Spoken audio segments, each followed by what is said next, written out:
साल 2008 दुबई में एक ऐसी समस्या पैदा हो चुकी थी जो इससे पहले इंसानों ने कभी फेस नहीं की थी। एक बिल्डिंग इतनी ऊंची बन चुकी थी कि अब उसे और ऊपर बनाना खुद फिजिक्स के खिलाफ जाने लगा था। कंक्रीट ऊपर पहुंच नहीं रहा था, तेज हवाएं क्रेन्स को हिला रही थी। ऊपर काम कर रहे मजदूरों के लिए सीधा खड़ा रहना तक मुश्किल हो रहा था और इंजीनियर्स को डर था कि अगर कैलकुलेशंस में जरा सी भी गलती हुई तो अरबों डॉलर का पूरा ढांचा अपने ही वजन से खतरे में आ सकता है। लेकिन सबसे शॉकिंग बात ये थी, ये सब किसी माउंटेन, स्पेस स्टेशन या साईफाई प्रोजेक्ट के साथ नहीं हो रहा था। ये हो रहा था एक ऐसी बिल्डिंग के साथ जैसे इंसान दुनिया की सबसे ऊंची इमारत बनाना चाहता था। बुर्ज खलीफा, एक ऐसी इमारत जिसने सिर्फ हाइट का रिकॉर्ड नहीं तोड़ा बल्कि ये सवाल खड़ा कर दिया कि आखिर इंसान ग्रेविटी को कितनी दूर तक चैलेंज कर सकता है। क्योंकि इतिहास उठाकर देखें तो इंसान हजारों सालों से आसमान को छूने की कोशिश करता आया है और हर सिविलाइजेशन ने अपनी सबसे बड़ी ताकत, पैसा, टेक्नोलॉजी और एम्बिशन इसी कोशिश में लगा दी। करीब 10,000 साल पहले आज के पैलेस्टाइन में बसे जेरिको नाम के शहर में इंसानों ने पत्थरों का एक विशाल टावर बनाया था। उसकी हाइट सिर्फ 8.5 मीटर थी। आज के स्टैंडर्ड्स में वह कुछ भी नहीं लगता, लेकिन उस दौर में वह इम्पॉसिबल इंजीनियरिंग थी। उस समय ना क्रेन्स थी, ना स्टील, ना कंक्रीट। लोग सिर्फ पत्थर, मिट्टी और अपने हाथों से कंस्ट्रक्शन कर रहे थे। लेकिन असली बदलाव तब आया जब मिस्र की सिविलाइजेशन ने आर्किटेक्चर को शक्ति और सत्ता का सिंबल बना दिया। साल 2560 बीसी में ग्रेट पिरामिड ऑफ गीजा बनाई गई। करीब 146 मीटर ऊंची यह स्ट्रक्चर लगभग 38 सेंचुरीज तक दुनिया की सबसे ऊंची इमारत बनी रही।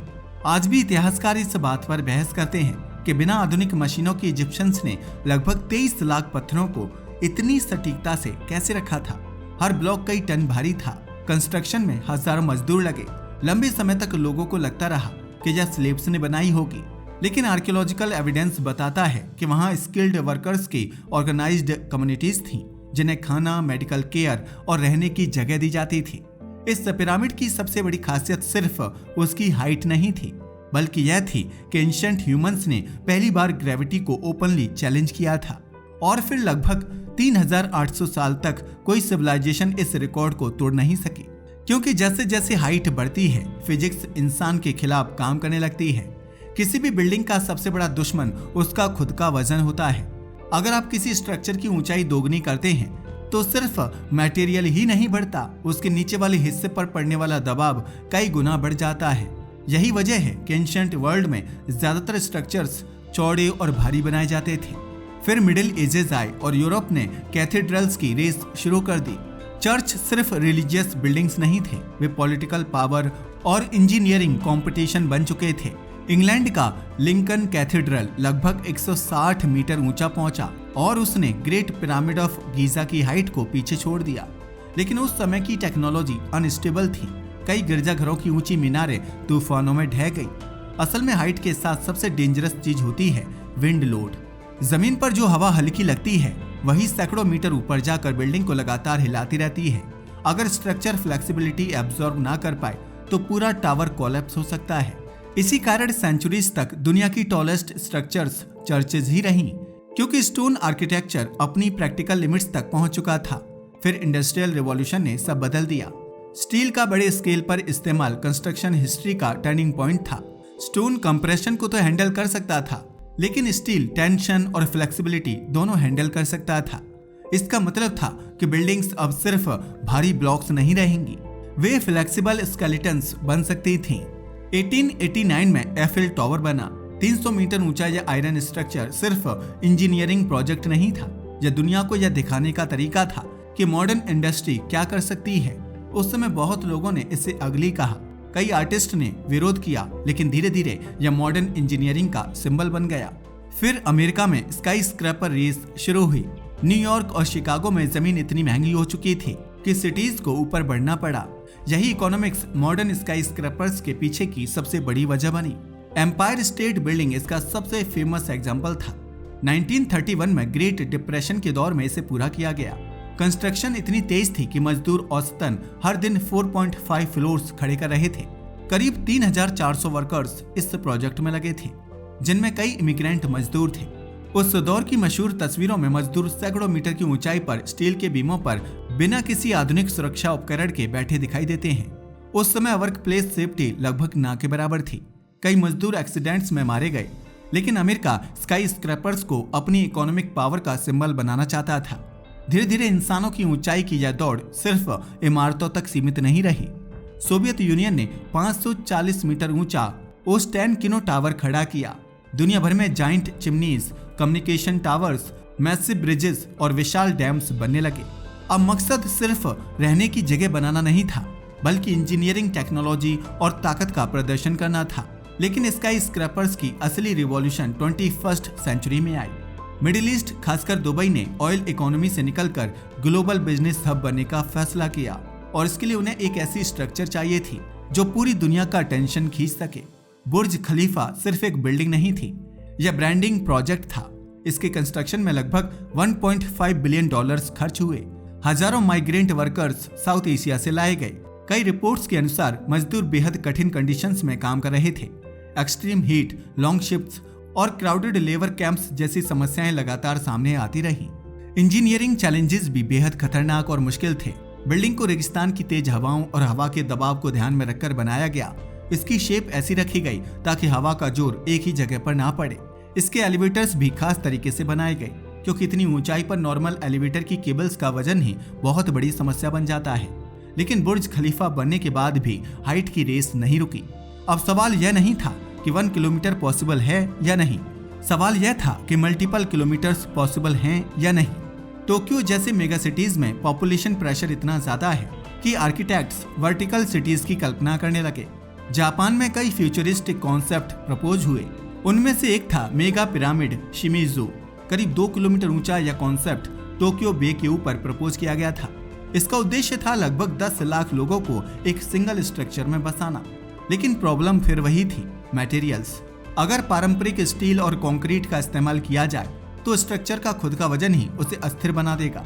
इसलिए इंजीनियर्स कार्बन नैनो ट्यूब्स जैसे फ्यूचरिस्टिक मटेरियल्स की बात करते हैं। Carbon nano tubes theoretically steel से कई गुना ज्यादा मजबूत और हल्के हो सकते हैं, लेकिन मास प्रोडक्शन आज भी बड़ी चुनौती है।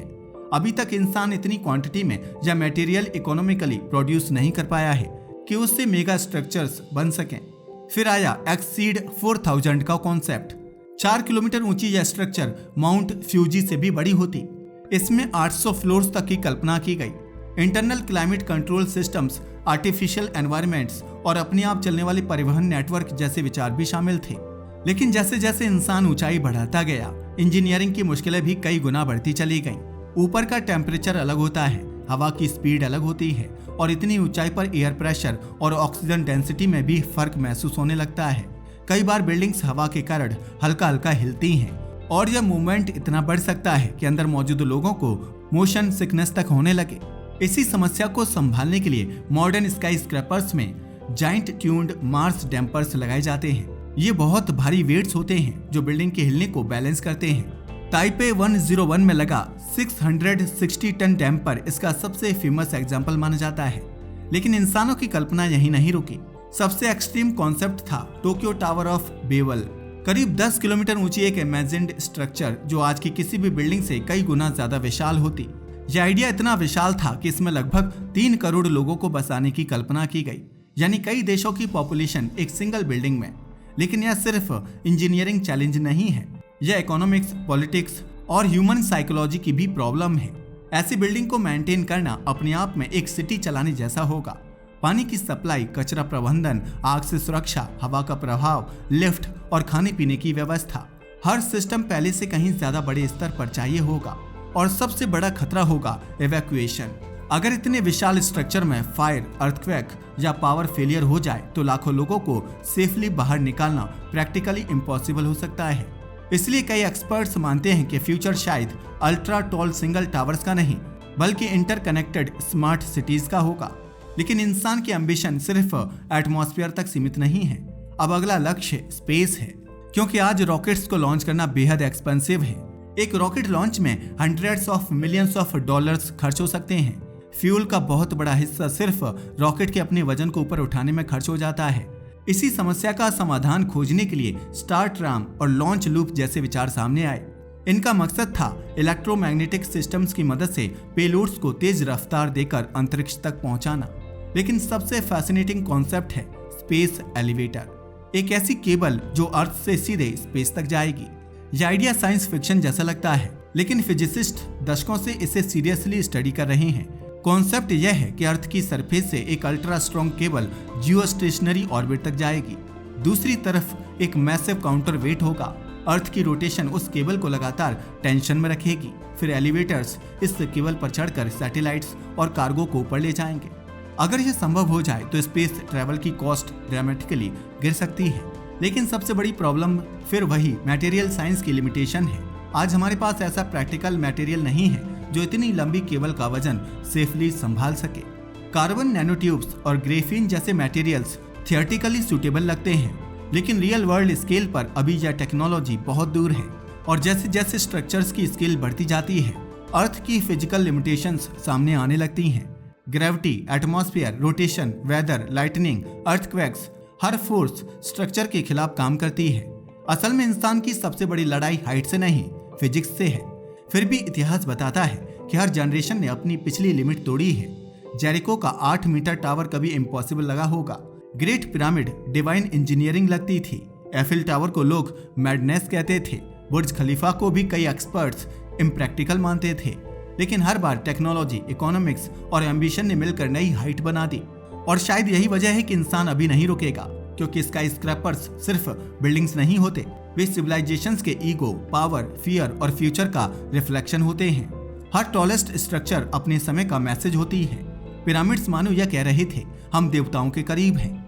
कैथेड्रल्स मानो यह कह रहे थे, हमारा फेथ सबसे ऊंचा है। मॉडर्न स्काई स्क्रैपर्स मानो यह कहते हैं, हमारी इकोनॉमी सबसे शक्तिशाली है। और फ्यूचर मेगा स्ट्रक्चर्स शायद यह कहेंगी, अब इंसान पृथ्वी तक सीमित नहीं रहना चाहता। शायद आने वाली सेंचुरीज में इंसान ऐसी स्ट्रक्चर्स बना ले जो आज इम्पॉसिबल लगती हैं। या शायद फिजिक्स हमें हमेशा एक सीमा में बांध कर रखे। लेकिन एक बात तय है, जब तक इंसान आसमान को देखता रहेगा, वह उसे छूने की कोशिश करता रहेगा। आपको क्या लगता है कि इंसान कितना ऊंचा स्ट्रक्चर बना सकता है? हमें नीचे कमेंट करके जरूर बताइएगा। आज के लिए बस इतना ही। वीडियो पसंद आया हो तो इसे लाइक और शेयर करें। धन्यवाद।